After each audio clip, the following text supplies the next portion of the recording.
বলিউডের স্ত্রী ২ সিনেমার আইটেম সং আজ কি রাত দিয়ে অভিনেত্রী তামান্না ভাটিয়া নতুন করে আলোচনায় এসেছেন।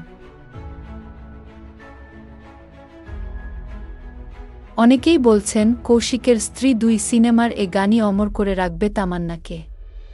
এখন সেই সাফল্য উদযাপন করছেন তিনি।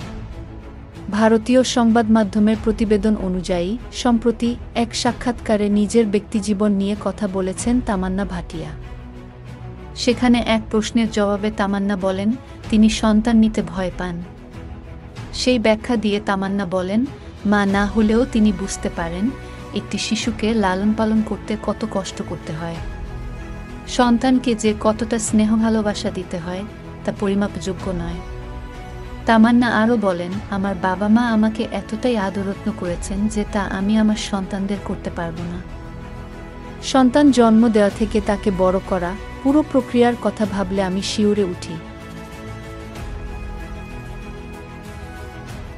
গেল বছর বিজয়ের সঙ্গে তামান্নার প্রেমের গুঞ্জন শোনা গিয়েছিল। বিমানবন্দর থেকে শুরু করে পুরস্কার অনুষ্ঠানের লাল গালিচা সব জায়গায় একসঙ্গে দেখা যায় দুজনকে।